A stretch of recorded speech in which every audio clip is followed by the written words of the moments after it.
Hello everyone, आप सभी का स्वागत है मनीष एकेडमी यूट्यूब चैनल पर। कल की क्लास में हम पढ़ रहे थे पास्ट परफेक्ट टेंस और उसका मैंने अफर्मेटिव और नेगेटिव करा दिया था। और मैं आपको पहले ही बता दिया था कि जो पास्ट परफेक्ट टेंस है वो काफ़ी ज़्यादा इम्पॉर्टेंट आपका ये टेंस है, क्योंकि यहाँ पर काफ़ी ज़्यादा डिफिकल्ट हो जाता है ट्रांसलेशन। ठीक है, डिफिकल्ट कुछ भी नहीं है, यदि आप पढ़ेंगे तो आपके लिए इजी हो जाएगा। ठीक है, तो आज हम पढ़ेंगे इंट्रोगेटिव सेंटेंस के बारे में। ठीक है, देखिए मैंने अब तक प्रेजेंट का इंडेफिनिट, कंटीन्यूअस, परफेक्ट और परफेक्ट कंटीन्यूअस यानी प्रेजेंट मैंने पूरा करा दिया है। पास्ट में हमने इंडेफिनिट पढ़ लिया है, कंटीन्यूअस पढ़ लिया है और आज हमारा परफेक्ट टेंस पूरा होने वाला है। यदि आपने अभी तक प्रेजेंट का पूरा वीडियो और पास्ट का यहाँ कंटीन्यूअस तक वीडियो नहीं देखा है तो उस क्लास को आप सभी कर लीजिएगा। मैंने ऑलरेडी प्लेलिस्ट बना दिया है, तो एक बार चेकआउट कर लीजिएगा। ठीक है, तो चलिए आज की क्लास को हम स्टार्ट करते हैं। आज हमें पढ़ने वाले हैं इंट्रोगेटिव सेंटेंस। इसका स्ट्रक्चर हम देख लेते हैं। सबसे पहले आएगा हेड, फिर आएगा सब्जेक्ट, उसके बाद नॉट। यदि कहीं पर भी नहीं शब्द आता है तो नॉट लगाइएगा। यदि नहीं दिखता है आपको नॉट तो वहां पर नॉट को स्किप करके वर्ब की तीसरी फॉर्म लगाएंगे, प्लस में ऑब्जेक्ट और लास्ट में क्वेश्चन मार्क लगा देंगे। ठीक है, दूसरा स्ट्रक्चर है क्वेश्चन वर्ड, उसके बाद हेड लगाएंगे, उसके बाद सब्जेक्ट, उसके बाद नॉट, उसके बाद वर्ब की तीसरी फॉर्म, उसके बाद ऑब्जेक्ट, उसके बाद में क्वेश्चन मार्क। यदि आप हमारा ये पहला क्लास कर रहे हैं तो आपको ये समझ में नहीं आएगा कि इंट्रोगेटिव सेंटेंस है क्या, क्योंकि ऑलरेडी इसमें मैंने पास्ट में आपको बता दिया है। इंडेफिनिट में इंट्रोगेटिव पढ़ाया था, कंटीन्यूअस में परफेक्ट, परफेक्ट कंटीन्यूअस में पढ़ाया, इंडेफिनिट में पढ़ाया, कंटीन्यूअस में पढ़ाया। तो आपने इतना इंट्रोगेटिव सेंटेंस पढ़ लिया है कि अब आपको पता होगा कि यदि सेंटेंस की शुरुआत क्या से होती है। यदि सेंटेंस की शुरुआत क्या से होती है तो हम सबसे पहले हेल्पिंग वर्ब यानी हैड का यूज करेंगे। यदि क्या, क्यों, कैसे, कब ये बीच में आता है तो ये सारे क्वेश्चन वर्ड हो जाएंगे। तब हम क्या करेंगे, दूसरा वाला स्ट्रक्चर यूज करेंगे, यानी क्वेश्चन वर्ड उसको हम पहले लिखेंगे, यानी क्या, क्यों, कैसे, कब, ये जो इंग्लिश है ना इसका इंग्लिश हम पहले लिखेंगे। ठीक है, तो क्वेश्चन वर्ड में आ गया वो, उसके बाद में हैड लगाएंगे, उसके बाद में सब्जेक्ट, उसके बाद में नॉट, उसके बाद तीसरी फॉर्म, उसके बाद में ऑब्जेक्ट। यदि यहाँ पर एक एग्जांपल लिखा हुआ है, क्या तुम यह समाचार पहले ही सुन चुके थे, तो यहाँ पर क्या शब्द पहले आया है तो क्या हम पहला वाला स्ट्रक्चर यूज करेंगे, यानी हेल्पिंग वर्ब पहले लगाएंगे, क्या यूज करेंगे, हैड। यदि हम यही कहते तुम यह समाचार पहले ही कब सुन चुके थे, तो कब बीच में आया है ना, तो वो हो गया क्वेश्चन वर्ड। फिर हम उसको क्या, कब की स्पेलिंग हम पहले लिखेंगे। यहां तक क्लियर हो गया आपका। चलिए देखिए, मैंने बिफोर वाला आपको स्ट्रक्चर बताया था, ये इसको देख लीजिए, इसको कैसे बनाएंगे। जैसे कि यहाँ पे लिखा हुआ है, क्या सूर्य छिपने से पहले तुमने अपना कार्य समाप्त कर लिया था। दो टर्म है, क्या सूर्य छिपने से पहले ही क्या आपने जो अपना कार्य है वो समाप्त कर लिया था, तो उसमें क्या ये स्ट्रक्चर काम आएगा। इसमें ये वाला, इसमें ये दोनों स्ट्रक्चर काम नहीं आने वाला है। इसमें आपका काम आएगा ये दोनों स्ट्रक्चर, यानी दोनों में से कोई एक स्ट्रक्चर काम आएगा। ठीक है, तो ये स्ट्रक्चर देख लीजिए।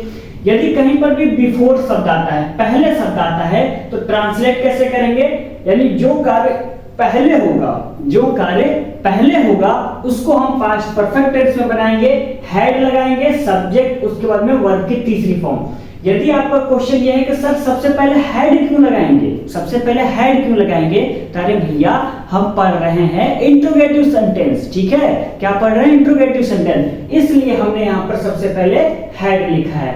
अभी हम अफर्मेटिव या नेगेटिव पढ़ते ना तो हम क्या, सब्जेक्ट पहले लिखते और हेड बाद में लिखते, जबकि मैंने पिछली क्लास में आपको बताया भी था। तो यहाँ क्लियर हो गया, सबसे पहले हेड क्यों लिखा है। हेड इसलिए लिखा है क्योंकि हम इंट्रोगेटिव सेंटेंस पढ़ रहे हैं, इसलिए मैंने हेड लिख दिया है। तो हेड, सब्जेक्ट, उसके बाद वर्ब की तीसरी फॉर्म, उसके बाद में किसका यूज करेंगे, बिफोर का यूज करेंगे। ठीक है, उसके बाद में जो कार्य बाद में हो रहा है उसको हम पास्ट इंडेफिनिट में बनाएंगे। किसमें बनाएंगे, पास्ट इंडेफिनिट में बनाएंगे।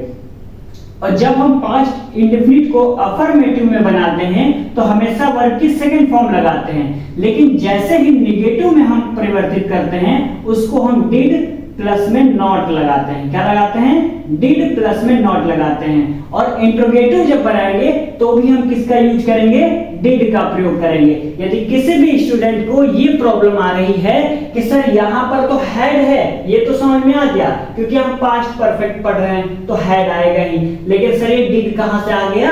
तो डिड भैया यहां से आ गया कि आपने तो पास्ट इंडेफिनिट पढ़ा नहीं है, और जब पढ़ा नहीं है तो पता कहां से होगा? तो पता करने के लिए आपको क्लासेस करनी पड़ेंगी, और जिन स्टूडेंट को पता है बहुत अच्छी बात है और शायद उन्होंने ये क्लास किया भी होगा। ठीक है, तो आपको नहीं पता तो पहले क्लास कर लीजिए, किसका? पास्ट इंडेफिनिट का क्लास करिए, उसके बाद आपको समझ में आएगा कि डिड का प्रयोग कहां होगा। ठीक है, वैसे फिलहाल मैं बता दे रहा हूं कि पास्ट इंडेफिनिट में जब अफर्मेटिव सेंटेंस का और जो ट्रांसलेशन है बनाएंगे तो उसमें वर्ब की सेकंड फॉर्म लगाएंगे, लेकिन जैसे ही पास्ट इंडेफिनिट का हम नेगेटिव बनाएंगे तो उसमें डिड प्लस में नॉट प्लस में वर्ब की पहली फॉर्म यहाँ पे लग जाती है।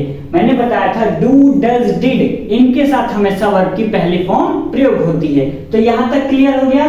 डिड आएगा, फिर सब्जेक्ट और वर्ब की पहली फॉर्म। ठीक है, डिड सब्जेक्ट, उसके बाद वर्ब की पहली फॉर्म, यानी जो कार्य पहले होगा उसको हम पास्ट परफेक्ट में बनाएंगे। हैड सब्जेक्ट वर्ब की तीसरी फॉर्म, बिफोर लगाएंगे, फिर डिड प्लस सब्जेक्ट वर्ब की पहली फॉर्म। उम्मीद है क्लियर हो गया होगा। यदि सेंटेंस में कहीं आफ्टर आता है तो जो कार्य पहले हो रहा है उसको हम किस में बनाएंगे? उसको बनाएंगे पास्ट इंडेफिनिट टेंस में बनाएंगे। किस में बनाएंगे? पास्ट इंडेफिनिट टेंस में। अरे भैया कुछ नहीं याद करना है, बस इतना याद रखो, बिफोर और आफ्टर याद रखो। बिफोर आएगा तो सबसे पहले हैड लगाना और बाद वाले में क्या? वर्ब की सेकंड फॉर्म लगाना। ठीक है, अफर्मेटिव रहेगा तो नेगेटिव रहेगा तो डिड, और इंट्रोगेटिव रहेगा तो डिड लगाना। यदि आफ्टर की बात की जाएगी तो इसको पलट देना, डिड पहले हो जाएगा सब्जेक्ट, उसके बाद वर्ब की पहली फॉर्म, यहाँ हैड प्लस वर्ब की तीसरी फॉर्म। समझ में आ गया? क्लियर? कुछ भी प्रॉब्लम नहीं होनी चाहिए। ठीक है, चलिए, फिर भी कुछ प्रॉब्लम होती है तो नीचे कमेंट बॉक्स में बताइएगा कि आपको ये स्ट्रक्चर समझ में नहीं आया, तो उसको अगली क्लास में सबसे पहले वही स्ट्रक्चर समझाने के प्रयास किया जाएगा। ठीक है, देखिए यह ट्रांसलेशन है।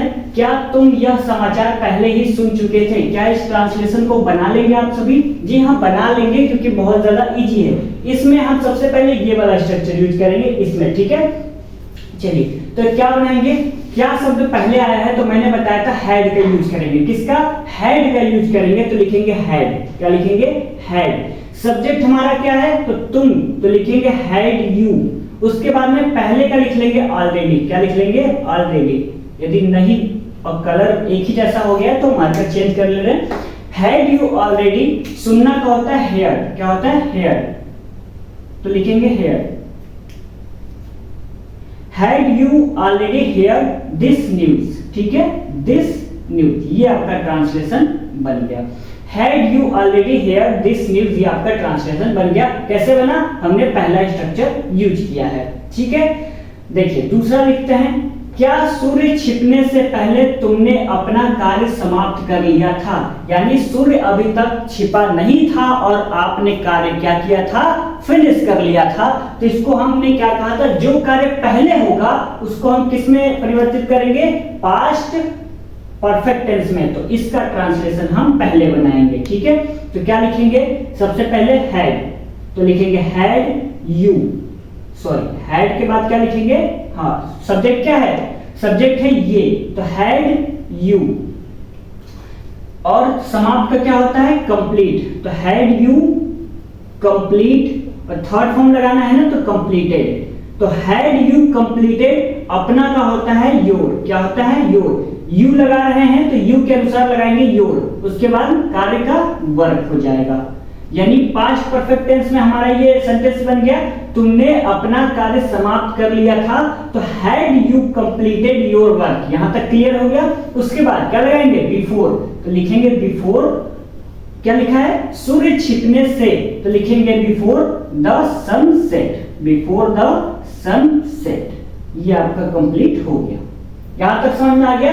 ट्रांसलेशन काफी ज्यादा इजी है। देखिए, यदि ट्रांसलेशन आपको कम लग रहा है तो बार बार मैं ये कह रहा हूं कि आपके लिए मैं 5 वीडियो अलग से ले आऊंगा, जिसमें आपको कम से कम एक क्लास में 20 ट्रांसलेशन होंगे, उसकी प्रैक्टिस करा दी जाएगी। अच्छे से उसको पढ़ लीजिएगा। ठीक है, तो यहां तक क्लियर हो गया होगा आपका।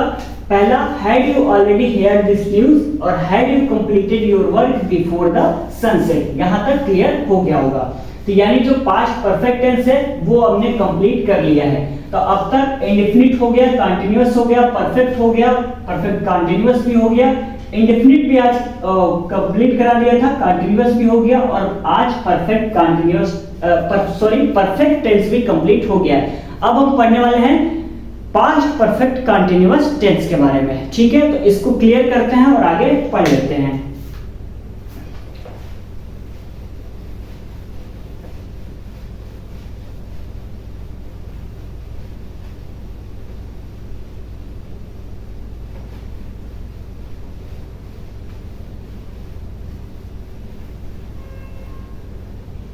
हमें क्या पढ़ना है? Past perfect continuous tense. तो लिखते हैं यहां पर पास्ट परफेक्ट कंटीन्यूअस टेंस। ठीक है, चलिए। अच्छा, क्या आप सभी बता सकते हैं कि कंटीन्यूअस में कौन सी फॉर्म यूज की जाएगी? तो मैंने बताया था आईएनजी फॉर्म यूज की जाएगी। कौन सी फॉर्म यूज की जाएगी? आईएनजी फॉर्म यूज की जाएगी। ठीक है, हम पढ़ रहे हैं पास्ट। तो देखिए पहले समझ लेते हैं इसमें पहचान क्या होती है। तो देखिए इसमें रहा था, रही थी, रहे थे, ये सारे वर्ड आपको देखने को मिलेंगे और इनके साथ हमेशा समय का जिक्र भी दिया होगा। जैसे वह सुबह से क्रिकेट खेल रहा था या वह 2005 से अंग्रेजी पढ़ रहा था। यानी रहा था तो आएगा ही, उसके साथ में समय का भी जिक्र दिया गया होगा, वो आपका कहलाएगा पास्ट परफेक्ट कंटीन्यूअस टेंस। जैसे हम यहाँ पे लिखते हैं रहा था, क्या था? रहा था और रही थी, सॉरी यहां पर रही थी और यहां पे लिखते हैं रहे थे। अच्छा, इसको देखने के बाद क्या लग रहा है? ये किस टेंस की पहचान है? तो इस लग रहा है आपको पास्ट कंटीन्यूअस टेंस की। किसकी? पास्ट कंटीन्यूअस टेंस की। जो पहली बार पढ़ रहे हैं उसको पढ़ लीजिएगा। ठीक है, पास्ट कंटीन्यूअस टेंस की पहचान क्या होती है? पहचान होती है रहा था, रही थी और रहे थे। लेकिन इसमें हम एक वर्ड जोड़ देते हैं। क्या जोड़ते हैं? कि रहा था, रही थी, रहे थे के साथ समय का भी जिक्र होता है। किसका? समय का भी जिक्र होता है। यहां पे ऐड कर देते हैं समय का जिक्र। तब ये आपका क्या कहलाएगा? तब आपका ये कहलाएगा पास्ट परफेक्ट कंटीन्यूअस टेंस कहलाएगा। ठीक है, क्लियर? देखिए कुछ भी चीज रट्टा मत मारिएगा, बिल्कुल अच्छे से समझा रहे हैं तो समझ जाइए। केवल रहा था, रही थी और रहे थे आता है तो वो आपका पास्ट कंटीन्यूअस टेंस कहलाएगा। इसके साथ हम समय जोड़ देते हैं तो ये आपका पास्ट परफेक्ट कंटीन्यूअस टेंस कहलाएगा। ठीक है, जैसे मैंने कहा वह सुबह से क्या है? खेल रहा था, खेल रहा था। तो क्या आप सभी इस टेंस को पहचान सकते हैं कि ये कौन सा टेंस है? बिल्कुल पहचान सकते हैं। काहे नहीं पहचान सकते? हमने तो बता दिया है, तो पहचान लेंगे ना, बिल्कुल पहचान लेंगे। बहुत इजी है। वह सुबह से खेल रहा था तो ये आपका हो जाएगा past perfect tense, past perfect continuous tense.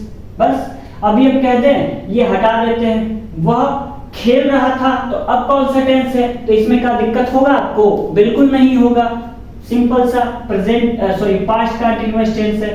ठीक है, तो चलिए आज की क्लास में बस हम पास्ट परफेक्ट कंटीन्यूअस टेंस को समझ लिए हैं। कल की क्लास में हम इसका अफर्मेटिव, नेगेटिव और इंट्रोगेटिव करने की पूरी मतलब ये तीनों जो सेंटेंस है उसको एक वीडियो में कंप्लीट करने की कोशिश करेंगे। ठीक है, आपको वीडियो कैसा लगा प्लीज कमेंट बॉक्स में जरूर बताइएगा। कोई सुझाव है तो भी आप हमें बता सकते हैं, मैं आपको रिप्लाई जरूर दूंगा। इस चैनल पर क्लास 9th और 10th का मैथ और 11th और 12th के लिए केमिस्ट्री की क्लास अपलोड की जाती है। इसके अलावा क्लास 12th के लिए इंग्लिश मीडियम के लिए बायोलॉजी की क्लास अपलोड की जाती है और ग्रामर की क्लास कंटिन्यू चल रही है। तो आप सभी इस चैनल को सपोर्ट जरूर करिए, क्योंकि आपके सपोर्ट के बिना बिल्कुल ये चैनल अधूरा है। तो ऐसा मत करिएगा, हमारा भी आप सभी को बहुत बहुत सपोर्ट करने की जरूरत है। ठीक है, तो मिलते हैं अगले वीडियो में, तब तक के लिए बहुत बहुत धन्यवाद।